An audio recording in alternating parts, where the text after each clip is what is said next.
అందరికీ నమస్తే. నేను శివ. నేను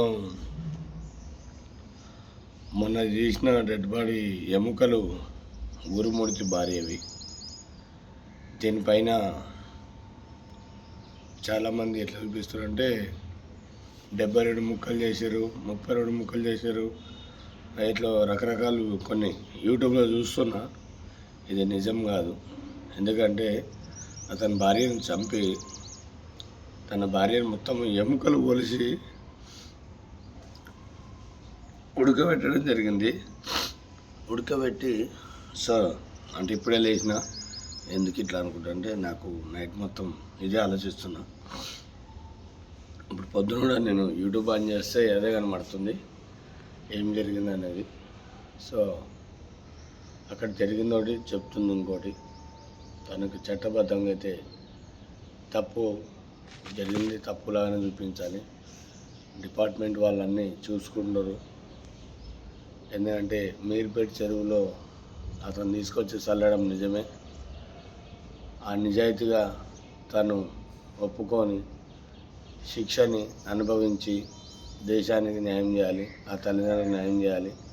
కానీ మళ్ళీ ఇంకెవరో 3 ఉన్నారు 4 ఉన్నారు అంటుంటే నేను షాక్. ఇప్పుడు మళ్ళీ 3 4 ఎవరబ్బా అని. ఎందుకంటే ఒక్కరితోటైతే కాదు అని నాకు కూడా నమ్మకము. అంత టైం లేదు అసలు చేస్తేందుకు. ఎందుకంటే అది క్రైమ్. ఆ క్రైమ్ అంటే మామూలుగా తప్పుని కప్పుపుచ్చుకోవడానికి అంత సమయం లేదాడ. 15 నైటు జరిగిన సంఘటన. 16 తారీఖు మార్నింగే ఇది చల్లడము, ఉడకబెట్టడము, ఎక్కడిదక్కడ పీసులు తీసేయడము ఒక్కొంతోడైతే కాదు ఇది. ఎందుకంటే దీనికి ఏదో రహస్యం ఉంది. కానీ చల్లడం వరకు ఒక్కడే వచ్చిండు. అట్లాగే మీర్పేట పోలీసు వారికి నాదొక చిన్న మనవి. ఎందుకంటే నేను మీకు చెప్పేంత పెద్దవాడిని కాదు, మీరు చెప్పేంత పెద్దవాడిని అయితే కాదు. ఖచ్చితంగా కొన్ని సీసీ ఫోటోలు ఏవైతే ఉన్నాయో మనం అవతల వారిని తప్పు పట్టే ముందు, తెలుసుకునే ముందు మనం అంటే కొన్ని సూచనలు అంటే పెద్ద కాదు. అక్కడ జరిగిన సంఘటనలో మనకు సీసీ ఫోటో కొన్ని ఫుల్ ఉన్నాయి. ఆ ఫుటేజ్లో వాడు వచ్చినది పోయినది ఎలాగైతే ఉందో ఇతర వ్యక్తులు కూడా ఒక 1 డే ముందు, ఒకరోజు ముందే ఏమైనా ఇంట్లోకి వాళ్ళు చొచ్చుకొని ఆ ఇంట్లో ఉన్నారా ఏంది ఆర్మీకి అన్నీ ఎవరైతే అంటుండో ఈ అమ్మాయి ఇంటికి రాకముందే. ఎందుకంటే వీడు ప్లాన్ తోటి ముందే వాళ్ళని ఇంట్లో లోపల పంపించి ఇంట్లో పెట్టిన తర్వాత ఏం తెలియనట్టు మళ్ళీ భార్యను తీసుకొని వెళ్ళి ఒకవేళ వ్యభిచారం రూపంలో వాళ్ళతోటి ఏమైనా అక్రమంగా ఏమైనా బలవంతం చేస్తే తను ఒప్పుకోకపోతే వీళ్ళు 3 4 కలిసి ఏమైనా తనని ఇలా చేశారేమో అన్నట్టు నాకు డౌట్ వస్తుంది. ఎందుకంటే ఒక ఆత్మఘోష అనేది ఖచ్చితంగా న్యాయం జరగాలి దీనికి. సార్ ఎందుకంటే నేను చెప్తున్నా, నేను మీకు చెప్పేంత పెద్దవాడిని కాదు. అక్కడ మనకున్న ఇంటికి వెళ్ళారు అని అనుకుంటున్నట్టుగానే ఒకరోజు ముందే 1 డే అబో వీళ్ళని ఇంట్లో పెట్టేసి వాళ్ళ చెల్లెలింటికి వెళ్ళారు అని చెప్పేసి చూపిస్తారు. చెల్లెలింటికి వెళ్ళక వెళ్ళే ముందు వీళ్ళు ఇక్కడ ఇంటికి పోయినట్టు పోయి వాళ్ళని ఆల్రెడీ ఎవరైతే నిందితులు ఉన్నారని మనకు అనుమానం వస్తుందో వాళ్ళు ఒకరోజు ముందే తన ఇంట్లోకి వెళ్ళి అక్కడ స్టే చేసి తర్వాత గురుమూర్తి ఏం తెలియనట్టు ఈ అమ్మాయిని తీసుకొచ్చి మళ్ళీ వాళ్ళ చేతుల్లో పెట్టి ఏమైనా అంటే పెద్దగా ఏమైనా ఘర్షణ జరిగింటుంది. దానివల్ల ఈ 3 4 కలిసి తనను ఒక్కదాన్ని మానభంగం రూపంలోకి వెళ్ళి అక్కడ దాన్ని ఇష్టం వచ్చినట్టు విచ్చలవిడిగా ఏదో పడితే అది చేసి తనని మానసికంగా అతనికి చెప్పరాని సంఘటనలు చోటు జరిగిండొచ్చు. అందుకనే తనని చంపడం జరిగింటుందని నేనైతే అనుకుంటున్నా.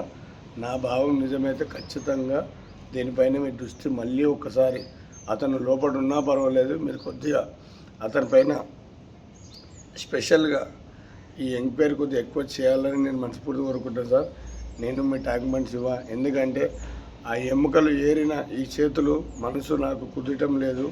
కొద్దిగా మీరు దయచేసి దీనిపైన రాచకొండ డీసీపీ గారిని, ఏసీపీ గారిని, అలాగే సీఎం రేవంత్ రెడ్డి గారిని నేను కోరుకుంటున్నా. ఎందుకంటే అందరూ ఒక ఆడపిల్ల కాబట్టి ఆడపిల్లకి న్యాయం జరగాలని, ఆ చిన్న పిల్లలకు న్యాయం జరగాలని, ఆ తల్లిదండ్రులకు న్యాయం జరగాలని నా నుంచి నా ట్యాంక్మెంట్ టీం తరఫున వచ్చి, ఎందుకంటే మేము దిక్కులేని వాళ్ళం సార్, ఆ తల్లి పిల్లలు దిక్కులేని వాళ్ళు కావద్దు, కానీ మీరు న్యాయం చేస్తారని మేము మనస్ఫూర్తి కోరుకుంటున్నాం. అందుకని నేను ఈ వీడియో పెట్టడం జరుగుతుంది. ఖచ్చితంగా ఈ వీడియోని చూసే ప్రతి ఒక్కరూ ఆడపిల్ల జీవితం ఇది, ఈ జీవితానికి అర్థం దొరకాలని మనస్ఫూర్తి కోరుకుంటున్నా. నేను మీ ట్యాంక్మెంట్ శివ. ఖచ్చితంగా రేవంత్ రెడ్డి గారి దగ్గరికి ఈ వీడియో వెళ్తే దీనిపైన ఫోకస్ పడి మళ్ళీ మీడియా మిత్రులు అందరూ తోడయ్యి, మీడియా మిత్రులు తెలుసుకుంటే ఏది దాచుకోదు, ఖచ్చితంగా మీడియా మిత్రులు అవసరం ఉంది. కొద్దిగా దీనిపైన చూడండి ఫ్రెండ్స్, ఎందుకంటే మన ఇంట్లో ఒక తల్లి ఒక పిల్ల లాంటిది. కానీ ఎందుకంటే నేను ఏది అంత నాకు మైండ్ రాంది నేను చెప్పను. ఖచ్చితంగా తన భర్తనే ప్లాన్ తోటి,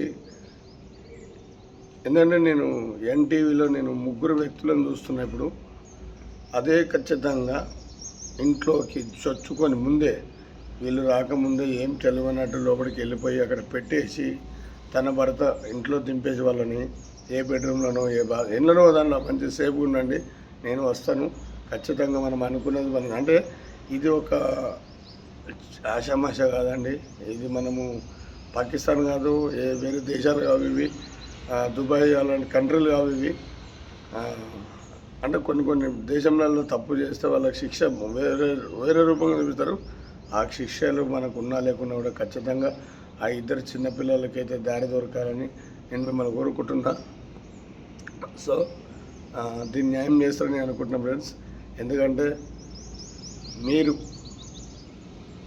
తలుచుకుంటే జరగదంటూ ఏది లేదు, కానీ దీని వెనుక రహస్యం ఏముంది, నా అంచనా కరెక్ట్గా ఉంటే ఈ 3 అతనికి సహాయం చేయడం కాదు, ఈ సహాయం వెనుక ఏదో వాళ్ళు ఆశించే పని చేశారు. తనని ఒక్కదాన్ని అంటే ఒక భర్త రూపంలోనే 3-4 వేది, అంటే ఇది మానభంగానికి వాళ్ళు గురి చేసారు అమ్మాయిని. ఒక భర్తగా చేసిన పాపం ఇంకా ఎన్నో పాపాలు ఒడిగట్టుకుంటున్నాయి. గురుమూర్తికి దగ్గర వచ్చింది, ఇలాంటి గురుమూర్తులు ఇంకా పుట్టొద్దు. గురుమూర్తి లాంటి గుండా చేతిలో పడ్డ ఆ తల్లి నరక వాదన పడి పడి పడి పడే తన జీవితానికి తను ఒప్పుకోకపోతేనే వీళ్ళు బలవంతం చేసి తనని ఖచ్చితంగా ఏదో చేశారని నేను నమ్ముతున్నా. మీరు ప్రతి ఒక్కరు దయచేసి దీన్ని గుర్తించాల్సిన అవసరం ఉంది ఫ్రెండ్స్, ఎందుకంటే ఏదో తెలియని ఆవేదన నాలో జరుగుతుంది. ఆ ఎముకను నేను నీళ్ళల్లో దేవులాడి తీసి డిపార్ట్మెంట్కి అప్పచెప్పడం జరిగింది. ఎందుకంటే సార్ వాళ్ళు కూడా నాకు చాలా వరకు వాళ్ళ అభిమానం నాకు చూపించడం జరిగింది. కానీ ఆ నిందితుడిని చూసిన నేను కూడా, కాబట్టి మీరు ఖచ్చితంగా దీన్ని గుర్తించాల్సిన అవసరం ఉంది సార్. ఈ వీడియో చూసే ప్రతి ఒక్కరికి అక్కడ ఏదో జరిగిందని అనుకోవడాలు కాదు, ఖచ్చితంగా ఏదో జరిగింది, నేను కన్ఫర్మ్ చేస్తున్నా. దీన్ని గుర్తించాల్సిన అవసరం ఉంది. ఒక్క నిమిషం అండి, ఎవరు వస్తున్నారు?